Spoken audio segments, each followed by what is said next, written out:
I never thought I'd be the kind of person to train a dog for an adventure race. I mean, sure, I've always loved dogs, but the idea of putting one through the rigors of obstacle courses, trail runs, and endurance tests seemed a bit extreme, even for me. But then I got Max. He was a scruffy little mutt with a heart of gold and an insatiable curiosity. From the moment I brought him home, I knew he was special. He had this energy that was contagious, a zest for life that made me want to be a better person, to push my own limits. So when I stumbled upon this local adventure race, I thought, why not? Why not train together, bond over the sweat and the struggle, and see if we could conquer this challenge as a team? The first day of training was a disaster. I had this grand vision of us running through the woods, leaping over logs, and bounding through streams. But Max had other ideas. He was more interested in chasing squirrels and sniffing every blade of grass than following my lead. I remember standing there, panting, as he darted off into the underbrush, oblivious to my calls. I felt a mix of frustration and amusement. Here I was, trying to mold this wild creature into a disciplined race partner, and he was treating the whole thing like a game of tag. I couldn't help but laugh at his antics, but deep down, I wondered if he would ever take this seriously. As the weeks went by, I learned that training a dog is less about imposing your will and more about understanding their nature. Max was a free spirit, and I had to embrace that. So instead of forcing him to run alongside me, I started to incorporate play into our training. We'd chase each other through the fields, and I'd reward him with treats for sticking close.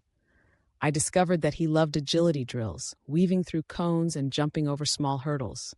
It was like a light bulb went off in his head. He was having fun, and I was too. Slowly but surely, we began to find our rhythm. But then came the long runs. I had read that endurance was key for both of us, so I started taking Max on longer and longer trails. At first, he was enthusiastic, bounding ahead, tail wagging like a flag. But as the distances increased, I could see the fatigue creeping in. His tongue would hang out, and he'd start to lag behind. I'd stop, wait for him to catch up, and encourage him with a gentle pat and a few words of praise. "Come on, buddy, you can do it," I'd say, trying to instill some motivation. But there were days when I could see the doubt in his eyes. Was he really cut out for this? Would he make it to the finish line with me? One afternoon, we were out on a particularly grueling trail, the sun beating down on us, and I could feel my own legs starting to tire. Max was panting heavily, and I could tell he was struggling. I knelt down beside him, looking into those big brown eyes that seemed to hold all the wisdom of the world. "Hey, Max," I said softly. "I know this is tough, but we're in this together. Just a little further, okay?" And in that moment, I realized that this wasn't just about the race. It was about the journey, the bond we were forging through every challenge we faced. I could see the determination flicker back to life in his eyes, and together we pushed on. As the race day approached, I felt a mix of excitement and anxiety. I had trained hard, but would Max be ready? I spent countless nights worrying about whether he would be able to handle the obstacles, the crowds, the noise. I imagined him getting overwhelmed, wanting to run off and chase a butterfly instead of navigating a rope bridge. But then I remembered all the moments we had shared, the laughter, the joy, the way he had risen to every challenge I had thrown at him. I had to trust him, just as he had learned to trust me. Race day arrived, and the atmosphere was electric. Dogs of all shapes and sizes were milling about, their owners buzzing with anticipation. I could feel Max vibrating with energy beside me, his tail wagging furiously as we lined up at the starting line. I knelt down and gave him a reassuring scratch behind the ears. "We've got this, buddy," I whispered. The horn sounded, and we were off, a whirlwind of fur and determination. The first few obstacles were a blur. Max was in his element, darting through the course with a grace I hadn't anticipated. He leaped over hurdles, navigated tunnels, and even managed to swim through a muddy creek without hesitation.